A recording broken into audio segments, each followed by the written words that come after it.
2025년 6월 25일 수요일 새벽 기도입니다.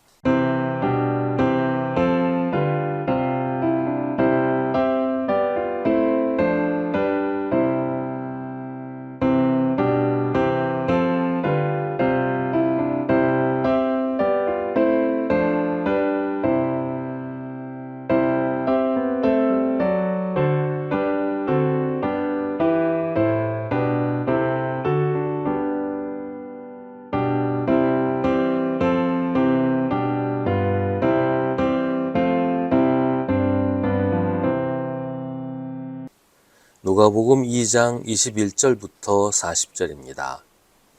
여드레가 차서 아기에게 할례를 행할 때에 그 이름을 예수라고 하였다. 그것은 아기가 수태되기 전에 천사가 일러준 이름이다. 모세의 법대로 그들이 정결하게 되는 날이 차서 그들은 아기를 주님께 드리려고 예루살렘으로 데리고 올라갔다. 그것은 주님의 율법에 기록된 바 어머니의 태를 처음 여는 사내 아이마다 주님의 거룩한 사람으로 불릴 것이다 한 대로 한 것이요. 또 주님의 율법에 이르신 바 산비둘기 한 쌍이나 어린 집비둘기 2마리를 드려야 한다 한 대로 희생제물을 드리기 위한 것이었다. 그런데 마침 예루살렘에 시므온이라는 사람이 있었는데 그 사람은 의롭고 경건한 사람이므로 이스라엘 받을 위로를 기다리고 있었고 또 성령이 그에게 임하여 계셨다.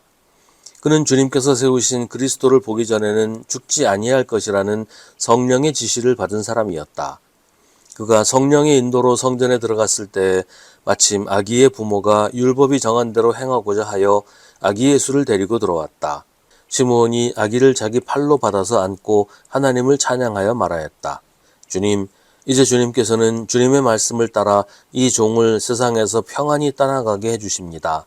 내 눈이 주님의 구원을 보았습니다. 주님께서 이것을 모든 백성 앞에 마련하셨으니 이는 이방 사람들에게는 계시하는 빛이요 주님의 백성 이스라엘에게는 영광입니다. 아기의 아버지와 어머니는 시므온이 아기에 대하여 하는 이 말을 듣고서 이상하게 여겼다. 시므온이 그들을 축복한 뒤에 아기의 어머니 마리아에게 말하였다. 보십시오. 이 아기는 이스라엘 가운데 많은 사람을 넘어지게도 하고 일어서게도 하려고 세우심을 받았으며 비방받는 표징이 되게 하려고 세우심을 받았습니다. 그리고 칼이 당신의 마음을 찌를 것입니다. 그리하여 많은 사람의 마음속 생각들이 드러나게 될 것입니다. 아셀 지파에 속하는 바누엘의 딸로 안나라는 여 예언자가 있었는데 나이가 많았다. 그는 처녀 시절을 끝내고 7해를 남편과 함께 살고 과부가 되어서 84살이 되도록 성전을 떠나지 않고 밤낮으로 금식과 기도로 하나님을 섬겨왔다. 바로 이때 그가 다가서서 하나님께 감사를 드리고 예루살렘의 구원을 기다리는 모든 사람에게 이 아기에 대하여 말하였다. 아기의 부모는 주님의 율법에 규정된 모든 일을 마친 뒤에 갈릴리의 자기네 고향 동네 나사렛에 돌아왔다. 아기는 자라나면서 튼튼해지고 지혜로 가득 차게 되었고 또 하나님의 은혜가 그와 함께 하였다. 아멘. 마리아와 요셉은 태어난 아기의 이름을 예수라고 했습니다. 지난번에 세례요한의 부모가 아기의 이름을 요한이라고 했던 것처럼 예수의 이름도 하나님께서 지어주신 것이었습니다. 이것은 아기 예수의 인생이 하나님의 주권 아래 있다는 것을 의미합니다. 이름을 지어준다는 것은 이름을 받은 사람에 대한 주권을 가지고 있다는 것을 의미했어요. 창세기에서 하나님은 사람에게 바다의 고기와 공중의 새와 땅 위에서 살아 움직이는 모든 생물을 다스리라는 복과 명령을 주셨죠. 그리고 들의 모든 짐승과 공중의 모든 새를 흙으로 빚어서 만드시고 그 사람에게로 이끌고 오셔서 그 사람이 그것들을 무엇이라고 하는지를 보셨다고 창세기는 기록하고 있습니다. 그리고 그 사람이 살아있는 동물 하나하나를 이르는 것이 그대로 동물의 이름이 되었습니다. 이름을 짓는다는 것은 단순히 이름을 만들어주는 그것을 말하는 게 아니고 그 이름을 지어주는 그것에 대한 주권을 가지고 있다는 것을 나타내는 것입니다. 이스라엘 사람들이 그랬던 것처럼 예수님도 난지 8의 날에 할례를 받았습니다. 할례를 받을 때는 하나님께 제물을 바쳤는데 원래는 양 한 마리를 바치는 것이었는데요. 가난해서 그럴 형편이 못 되는 사람들은 산비둘기 2마리나 집비둘기 새끼 2마리를 바쳐도 됐어요. 근데 오늘 이제 성경에 이런 얘기가 기록되어 있는 것은 예수님의 부모가 이런 재물을 바쳤다, 그런 뜻이죠. 그러니까 예수님의 부모가 많이 가난했다는 것을 알 수가 있는 겁니다. 가난하지만 누구보다 신실하고 하나님께 순종하는 믿음의 사람들이 하나님의 선택을 받아 아기 예수의 부모가 되었습니다. 예수님이 할례를 받으시려고 예루살렘 성전에 갔을 때 2사람이 아기 예수를 기다리고 있었습니다. 한 사람은 시므온이라는 사람이었습니다. 그는 의롭고 경건한 사람이었고 그리스도를 보기 전에는 죽지 않을 것이라는 성령의 지시를 받은 사람이었습니다. 그가 성령의 인도로 성전에 들어갔을 때 아기 예수를 만났습니다. 시므온은 하나님을 찬양한 후에 아기의 어머니 마리아에게 아기 예수가 할 일에 대해 예언합니다.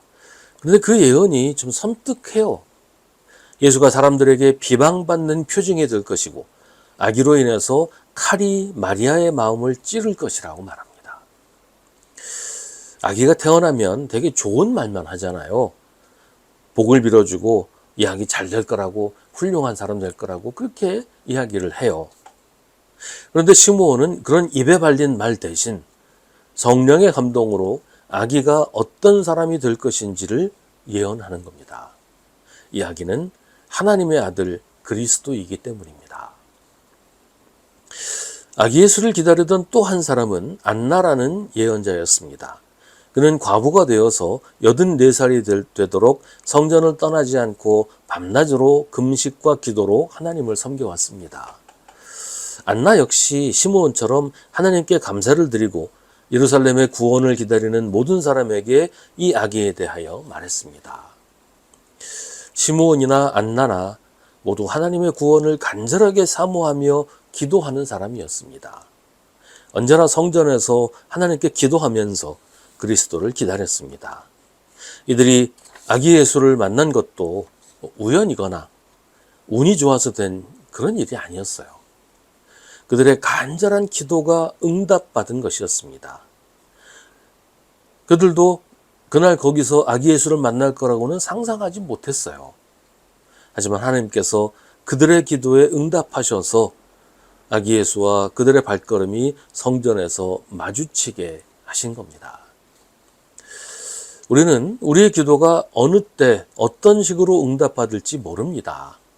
다만 우리가 아는 것은 하나님이 우리의 기도를 듣고 계시고 반드시 응답하신다는 것입니다. 우리의 발걸음을 인도하셔서 기도가 응답받는 현장에 있게 하십니다. 때로는 시므온이나 안나처럼 오랜 기다림 끝에 응답을 만나게 될 수도 있습니다. 그보다 훨씬 빨리 받게 될 수도 있고요. 분명한 것은 하나님이 우리의 기도를 늘 들으시고 반드시 응답하신다는 것입니다. 그러니 우리는 낙심하지 말고 기도해야 합니다. 우리의 기도를 들으시는 하나님이 응답하실 때까지, 하나님이 바로 지금이라고 하실 그때까지 기도해야 합니다. 한두 번 해보고 안 되면 포기하는 그런 기도는 하나님을 믿지 않는 기도입니다. 간절한 믿음의 기도는 사라지지 않습니다. 하나님이 들으시고 응답하시기 때문입니다.